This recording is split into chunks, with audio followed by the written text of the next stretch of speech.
మనం చూసాం తెలంగాణ ఉద్యమంలో దాదాపుగా 1200 మందికి పైగా ఆత్మహత్య చేసుకున్నారు. వాళ్ళంతా ప్రాణత్యాగం చేసిన ఫలితంగానే ఈ తెలంగాణ రాష్ట్ర సాధన సాధ్యమైంది.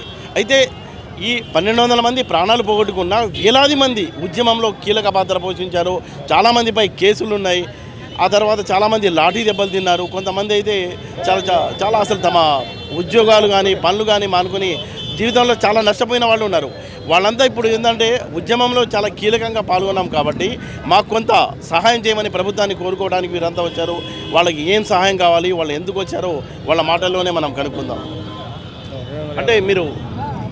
అంటే ఉద్యమంలో పాల్గొన్నంత మాత్రాన మీరు ఎందుకు సహాయం అడుగుతున్నారు ప్రభుత్వంలో?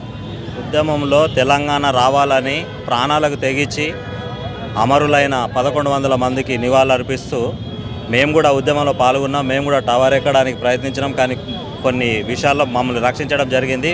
బతికి బట్టగట్టినాము. మేము ఇప్పుడు పొలిటికల్గా మేము ఒక పార్టీలో ఉన్నాము.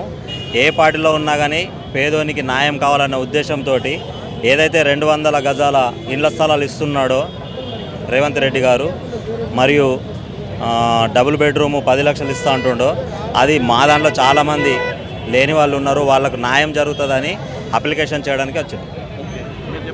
ఎన్ని కేసులు ఉన్నాయండి మీ మీద? 50 వరకు కేసులు ఉన్నాయి. బెండవర్ కేసులో 50 వరకు ఉన్నాయి. 2001 నుండి పార్టీలో ఉద్యమంలో పనిచేస్తున్నాం. తర్వాత మేము ఆదిలాబాద్ జిల్లా కొమరం భీం పోరాట గడ్డకెళ్ళి వచ్చినాం. మేము చాలామంది వచ్చినాం. ప్రభుత్వానికి మా కావాల్సిన సహాయ సహకారాల కోసం మేము మెమోరాండం ఇస్తున్నాం ఉద్యమకారుడికి. మీ మీద ఎన్ని కేసులు ఉన్నాయి? ప్రజావాణి పెట్టడం చాలా అభినందనీయ విషయం. కానీ వచ్చినటువంటి వాళ్ళు ఇంత పబ్లిక్ చాలా ఎక్కువగా ఉన్నారు కాబట్టి దీన్ని బాగా ఆలోచించి ఒక నిర్ణయం తీసుకోవాలి. సోమవారం, మంగళవారం, శుక్రవారం పెట్టారు కాబట్టి ఏ జిల్లాలో ఆ జిల్లాలు ఏర్పాటు చేయకుండా ఇంపార్టెంట్ ఉన్నటువంటి వాళ్ళు మాత్రమే ప్రజలు ఇక్కడికి వస్తే బాగుంటుందో నా అభిప్రాయం. ఎందుకంటే ఇంత ప్రజలతో ఉన్నటువంటి వాళ్ళకు పాసలని ఉండాలి.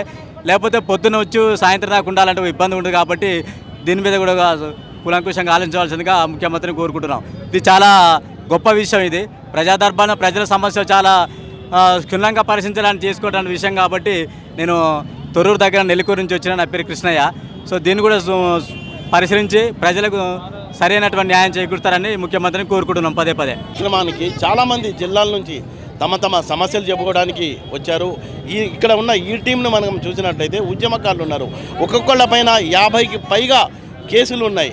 అంటే వీళ్ళంతా కోరేది ఏంటంటే తమపై ఉన్న కేసుల్ని ఎత్తివేయాలని కోరుతున్నారు. ఇంకొక పక్కేమో తాముకు కేవలం ఒక 200 గజాల స్థలంతో పాటు కొంత డబ్బు కూడా సహాయంగా అందించాలని. ఎందుకంటే ఉద్యమంలో పాల్గొని తమ వ్యాపారాలు, ఉద్యోగాలు అన్నీ కోల్పోయి సర్వనాశనం అయ్యాం. కానీ రాష్ట్ర విభజన జరిగిన తర్వాత కేవలం ఒక కుటుంబం మాత్రమే, అధికారంలో ఉన్న కుటుంబము లేకపోతే ఎమ్మెల్యేగా గెలిచిన వ్యక్తి యొక్క ఫ్యామిలీనే బాగుపడింది. కానీ తాము బాగుపడలేదని వారు తమ బాధ, ఆవేదనను ముఖ్యమంత్రి చెప్పుకోవడానికి ఇక్కడకు వచ్చారు. అయితే వీళ్ళు ఒక సూచన కూడా చేస్తున్నారు. అంటే ఇప్పుడు ఇక్కడ క్యూ చూస్తే మనకు దాదాపుగా కిలోమీటర్ పైన ఉంది. తామంతా వెళ్ళి ముఖ్యమంత్రిని కలిసి, అంటే ఆ స్థాయి వ్యక్తిని కలిసి తమ బాధ చెప్పుకోవడానికి అవకాశం లేదు. కాబట్టి జిల్లా వారీగా లేకపోతే అసెంబ్లీ వారీగా అక్కడ కౌంటర్లు ఏర్పాటు చేసి ఈ ప్రజావాణి కార్యక్రమం ద్వారా ప్రజలకున్న సమస్యల్ని తెలుసుకోవాలని, అలాగే ఆ సమస్యల పరిష్కారానికి కృషి చేయాలని వాళ్ళు కోరుతున్నారు. వాళ్ళు ఇచ్చే సజెషన్ కూడా చాలా బాగుంది.